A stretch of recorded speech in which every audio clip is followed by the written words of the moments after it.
Accept the unexpect. അതാണൊരു healing. ഞാൻ healing in marriage and family എന്ന് പറഞ്ഞൊരു ധ്യാനം നടത്തിയിട്ടുണ്ട്. അതിൻ്റെ ഏറ്റവും പ്രധാന ഹീലിംഗ്, നമ്മൾ വിചാരിക്കും മറ്റേയാൾക്ക് ഹീലിംഗ് കിട്ടണമെന്ന്. പക്ഷെ അല്ല, എനിക്ക് ഹീലിംഗ് കിട്ടണം. എന്തിനുള്ള ഹീലിംഗ് കിട്ടണം?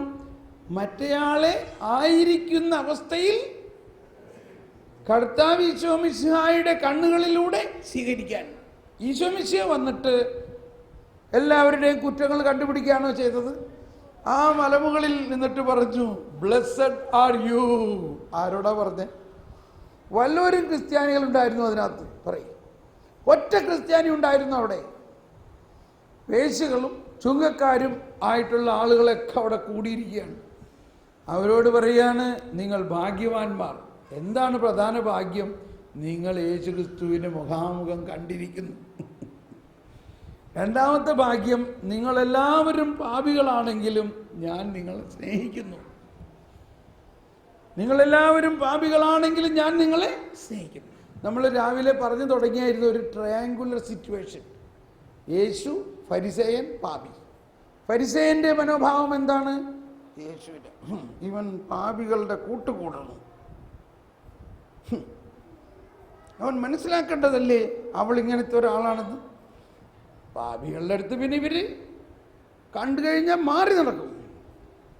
ഈ ഫാരിസി ആറ്റിറ്റ്യൂഡാണ് നമ്മളിൽ കുറച്ചെങ്കിലും ഉള്ളത്. ആ ഫരിസേയ മനോഭാവം വെച്ചുകൊണ്ട് നമ്മൾ നമ്മുടെ ജീവിത പങ്കാളിയെ നോക്കുമ്പോൾ യേശുവിൻ്റെ മനോഭാവത്തിലൂടെയാണോ നമ്മൾ നോക്കുന്നത്? യേശുവിൻ്റെ മനോഭാവം അതാണ് ബൈബിളിൻ്റെ, പുതിയ നിയമത്തിൻ്റെ ഏറ്റവും പ്രധാന ഒരു രഹസ്യം. അത് ഞാൻ പെട്ടെന്ന് പറയാം, അല്ലെങ്കിൽ നാളെ ആ അവസരം വിട്ടുപോയെങ്കിലോ.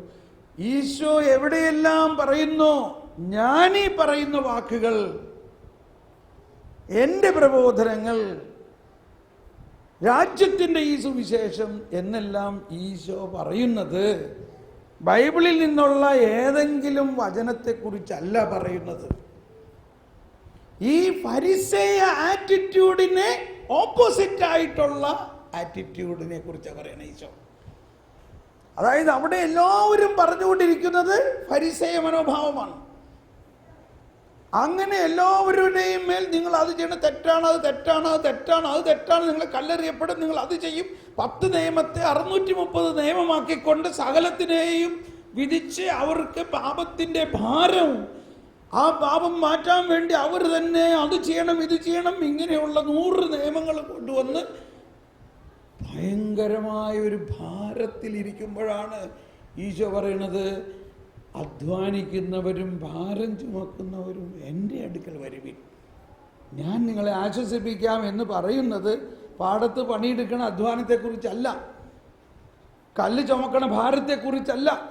ഈ ഫരിസേയരും നിയമജ്ഞരും സാധാരണ മനുഷ്യരിൽ തൊടുത്തിരിക്കുന്ന നിങ്ങൾ തന്നെ അധ്വാനിക്കണം നിങ്ങളുടെ പാപത്തിൽ നിന്ന് മോചനം നേടാൻ. വിത്ത് യുവർ ഓൺ എഫർട്ട് നിങ്ങൾ തന്നെ പരിശ്രമിക്കണം, നിങ്ങൾ അങ്ങനെ ചെയ്യണം, ഇങ്ങനെ ചെയ്യണം. ആ അധ്വാനവും അങ്ങനെ പാപത്തിനെ മൾട്ടിപ്ലൈ ചെയ്ത് ഇത് ചെയ്തില്ലെങ്കിൽ ഇത് ചെയ്തില്ലെങ്കിൽ ഇത്, അങ്ങനെയുള്ള പാപത്തിൻ്റെ ഭാരവും ഇനി ഞാൻ എടുത്തോളാം. കണ്ടോ ഒരാശ്വാസം വരണം? കണ്ടോ, അതാണ് സദ്വാർത്ത, അതാണ് സുവിശേഷം എന്ന് പറഞ്ഞത്. അന്ന് വരെ ഇതാരും കേട്ടിട്ടില്ല. എൻ്റെ ദൈവമേ, എന്താണ് ഈ കേൾക്കണേ?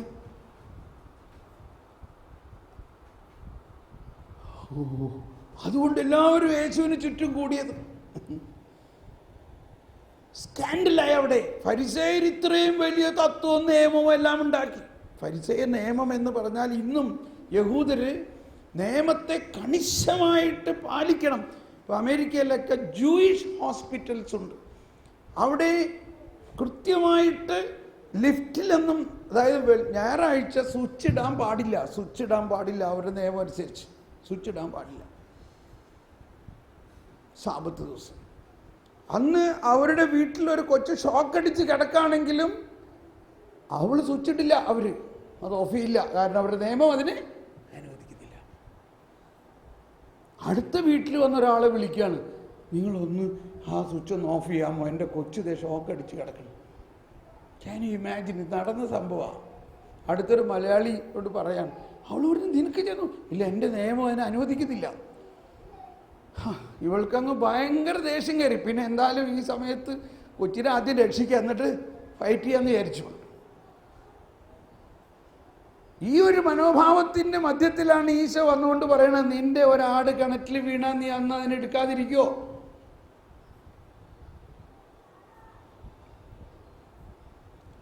ആ മനോഭാവം നിലനിൽക്കെ മറ്റൊരു യഹൂദനായ യേശു വന്നിട്ട് പറയുകയാണ്, ആ പ്രബോധനം അവസാനിച്ചിരിക്കുന്നു, ഇനി ഞാൻ പറയുന്നത് കേൾക്കുവിൻ, ഇനി ഞാൻ പറയുന്നത് കേൾക്കുവിൻ. ഇതിൻ്റെ വെളിച്ചത്തിലാണ് മാതാവ് എന്ന് പറഞ്ഞത്, ഇവൻ പറയണത് ചെയ്യുവിൻ എന്ന് പറയണം. ഇവൻ പറയണത്. ഇതിൻ്റെ വെളിച്ചത്തിലാണ് മലയിലെ രൂപാന്തരീകരണ സമയത്ത് മോശയും ഏലിയായും വന്നിരിക്കുന്നു. അപ്പം ഈ പത്രോസ് ഇതൊന്നും അറിയാണ്ട് അങ്ങനെ ചുമ്മാ പറയാണ്, മോശ ഏലിയായി ഈശോ, നമുക്ക് 3 കൂടാരം ഉണ്ടാക്കാം. അപ്പോഴാണ് വേറൊരു കൂടാരം വന്ന് അവരെ അങ്ങ് മൂടി, കാർമേഘമാകുന്ന കൂടാരം. അത് ത്രിത്വത്തിൻ്റെ ആവാസമാണ്. ആ ത്രിത്വത്തിൽ നിന്നൊരൊച്ച വരികയാണ്, ഇവൻ എൻ്റെ പ്രിയപുത്രൻ, ഇവൻ പറയുന്നത് ശ്രവിക്കുവിൻ. ഇനി മോശയും ഏലിയായും പറയുന്നതല്ല കേൾക്കേണ്ടത്. മനസ്സിലാണ്ടോ? മോശയും ഏലിയായും നിയമവും പ്രവാചകനും സ്നാപകനോടെ അവസാനിച്ചിരിക്കുന്നു. എന്നാൽ പിന്നെ വന്നിരിക്കുന്നത് മോശയും പ്രവാചകനും ആരെക്കുറിച്ച് പ്രവചിച്ചിരിക്കുന്നുവോ അവൻ വന്നിരിക്കുന്നു. അതാണ് പുതിയ നിയമം, അതാണ് ഈശോ.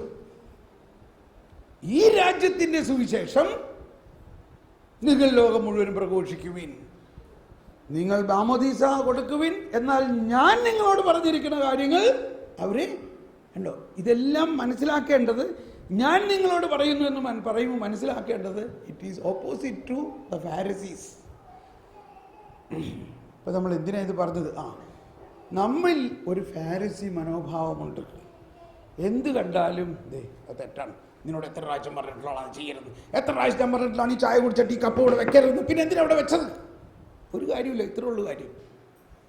നമുക്കത് സഹിക്കാൻ പറ്റില്ല. ഞാൻ എത്ര പ്രാവശ്യം പറഞ്ഞിട്ടുള്ളതാണ് ഇത് ചെയ്തിരുന്നത്, എത്ര പ്രാവശ്യം പറഞ്ഞിട്ടുള്ളതാണ് കുളിച്ച് കഴിഞ്ഞ് കഴിഞ്ഞാൽ ആ ടോയ്ലറ്റിൽ ആ മുടി കിടക്കരുത്, ഇത്രേ ഉള്ളൂ കാര്യം.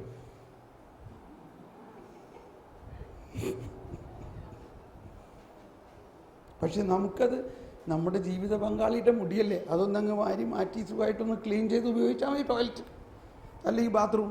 പക്ഷെ നമുക്ക് പറ്റണില്ല. പറ്റാത്തത് എന്തുകൊണ്ടാണ്? അത് എത്ര പ്രാവശ്യം പറഞ്ഞിട്ട് അനുസരിക്കാത്തത് എന്താ? അപ്പോൾ ഇതാണ് ഈ ഫാരസി മനോഭാവം എന്ന് പറയുന്നത്. ഇതല്ല യേശു കൊണ്ടുവന്ന മനോഭാവം. അതാണ് ജോൺ പോൾ II ഏറ്റവും വലിയ പുസ്തകം ലവ് ആൻഡ് റെസ്പോൺസിബിലിറ്റി എന്നുള്ളതാണ്. കർത്താവ് നമുക്ക് നൽകിയിരിക്കുന്ന പുതിയ നിയമം എന്ന് പറയുന്നത് ഈ 10 കൽപ്പനകളെയും ഒന്നിച്ചുകൊണ്ട് അതിനേക്കാൾ വലിയ ഒരു കൽപ്പനയായിട്ട് തന്നിരിക്കുന്നത് ഒറ്റ റെസ്പോൺസിബിലിറ്റിയാണ്. What is it? Love. Love. അതാണ് ഇന്ന് നമ്മൾ വായിച്ചത്. സ്നേഹം ദേഷ്യപ്പെടുന്നില്ല, സ്നേഹം അസൂയപ്പെടുന്നില്ല, സ്നേഹം വിദ്വേഷം പുലർത്തുന്നില്ല, സ്നേഹം എല്ലാം സഹിക്കുന്നു, സ്നേഹം എല്ലാം ക്ഷമിക്കുന്നു, സ്നേഹം എല്ലാം സ്വീകരിക്കുന്നു, സ്നേഹം എല്ലാത്തിനെയും അതിജീവിക്കുന്നു. ഇങ്ങനെ സ്നേഹത്തിനൊരു പോസിബിലിറ്റി ഉണ്ടെന്ന് മനസ്സിലാക്കിക്കൊണ്ട് ഹീലിംഗ് നമുക്ക് ആവശ്യമായിട്ടുള്ളത്, നമ്മുടെ ഹീലിംഗ് മറ്റുള്ളവരെ കുറ്റപ്പെടുത്തുന്നതിൽ നിന്നും മറ്റുള്ളവരിലുള്ള തെറ്റ് കണ്ടുപിടിച്ച് അതിനെ അവഹേളിക്കുന്ന ആ ഫരിസേയ മനോഭാവത്തിൽ നിന്നും ഹീലിംഗ് കിട്ടണം. യേശുവിൻ്റെ മനോഭാവത്തോടെ നമ്മുടെ ജീവിത പങ്കാളിയെ സ്നേഹിക്കണം. യേശുവിൻ്റെ മനോഭാവം എന്താ? Accept the unacceptable. കണ്ണുണ്ടായിട്ടും കാണാതെയും കാതുണ്ടായിട്ടും കേൾക്കാതെയും ആളെ ബ്ലൈൻഡായിട്ടങ്ങ് സ്നേഹിക്കുക. ആളിൽ കുറവുണ്ട്, ആ കുറവ് എനിക്കറിയാം, but I love that person. ആ കുറവുകളോട് കൂടി സ്നേഹിക്കുന്നു. Accept the unacceptable. ഇത് നമ്മൾ ഇന്ന് ചെയ്യും അവിടെ ഇരുന്ന്. ആദ്യം ആ കുറവുകളെ ഈശോയ്ക്ക് സമർപ്പിക്കാം. എന്നിട്ട് പറയുകയാണ്, ഈശോയെ നീ കുറവുകളോടുകൂടി എൻ്റെ ജീവിത പങ്കാളിയെ സ്നേഹിക്കുന്നു. ഇതൊരു ഫാക്റ്റാണോ? Is it a fact? ഇല്ലേ? അത് സത്യമല്ലേ? അപ്പോൾ നമ്മളിനി ആ യേശുവിൻ്റെ സ്ഥാനത്തങ്ങ് സ്നേഹിച്ചാൽ മതി. ഇനി മൂന്നാമത്തെ കാര്യം ഇതുകൂടി പറഞ്ഞിട്ട് നമ്മൾ പെട്ടെന്ന് ആരാധനയിലേക്ക് പോകാം. മാത്യൂസേ, ഓർഗനൊക്കെ അങ്ങോട്ട് കൊണ്ടേക്കോ. മൂന്നാമത്തെ കാര്യം ഇതിൻ്റെ അടുത്ത സ്റ്റെപ്പാണ്. ഈ കുറവുകൾക്ക് പുറമേ കുറേ മുറിവുകൾ കൂടി നമുക്കുണ്ടാവും. നമ്മൾ ആദ്യം ജീവിതത്തിലേക്ക് പ്രവേശിച്ചപ്പോൾ ഈ ഒരു അറിവില്ലാതെ നിസാര കാര്യത്തിന് നമ്മൾ വഴക്കടിച്ചു. അപ്പോൾ ആദ്യം എന്തുണ്ടായി എന്നുള്ളത് മനസ്സിലാക്കണം. ജീവിതത്തിൽ ആദ്യം ഉണ്ടായ മുറിവിനെ ആദ്യം സൗഖ്യപ്പെടുത്തിയില്ലെങ്കിൽ അതിൻ്റെ പുറത്ത് നമ്മൾ ബിൽട്ടപ്പ് ചെയ്യാണ്.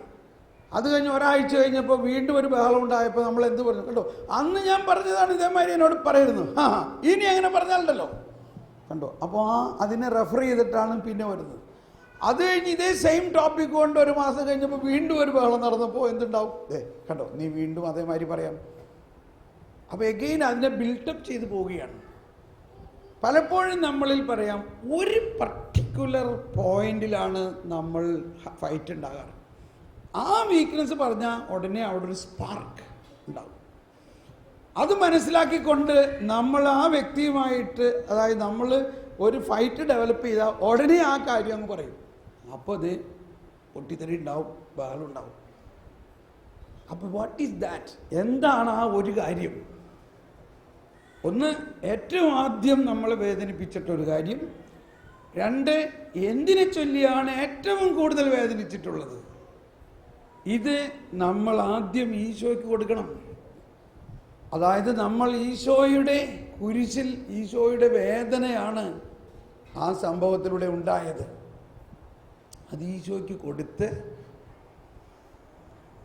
ഈശോ ആ മുറിവ് ഈശോയുടെ മുറിവോട് ചേർത്തുകൊണ്ട് നമ്മൾ ആദ്യം പ്രാർത്ഥിക്കും. അതിനുശേഷം അത് പങ്കുവയ്ക്കാം. അതാണ് ഇന്നത്തെ ഏറ്റവും പ്രധാന ഒരു ആരാധനയിൽ നടക്കേണ്ട ശുശ്രൂഷ. അതുകൊണ്ട് ഇങ്ങനെ നമ്മളിന്ന് കുറച്ച് അടുത്തിരിക്കാം. ഐ മീൻ ഓരോരുത്തർ സൗകര്യമായി ഇത്തിരി ദൂരത്തെല്ലാം നിങ്ങൾ ഒരുമിച്ച് ഇരുന്നു കൊണ്ട് ഈ 3 തരത്തിൽ നമ്മൾ ഇന്ന് വിശുദ്ധ കുർബാനയിൽ ഈശോയുടെ സാന്നിധ്യത്തിൽ ഈശോയുടെ പ്രസാദപരത്തിൻ്റെ കീഴിൽ ഈ ഒരു ഹീലിംഗ് പ്രോസസ്സ് ചെയ്ത് നമ്മുടെ ദാമ്പത്യ ജീവിതത്തെ കൂടുതൽ മാധുര്യമുള്ളതാക്കാൻ പോവുകയാണ്. നമുക്ക് പ്രാർത്ഥിക്കാം. ഓ പരിശുദ്ധാത്മാവേ, ഞങ്ങളിൽ വസിക്കുന്ന പരിശുദ്ധാത്മാവേ, ഇന്ന് ഞങ്ങളുടെ ജീവിതത്തിലെ നന്മകളെ മനസ്സിലാക്കി തരികയും ഞങ്ങളുടെ ജീവിതത്തിലുള്ള കുറവുകളെ സ്വീകരിക്കാനും ഞങ്ങളുടെ ജീവിതത്തിലുള്ള മുറിവുകളെ സൗഖ്യപ്പെടുത്താനും ഞങ്ങൾ പൂർണ്ണമായിട്ട് അങ്ങേക്ക് സമർപ്പിക്കുന്നു.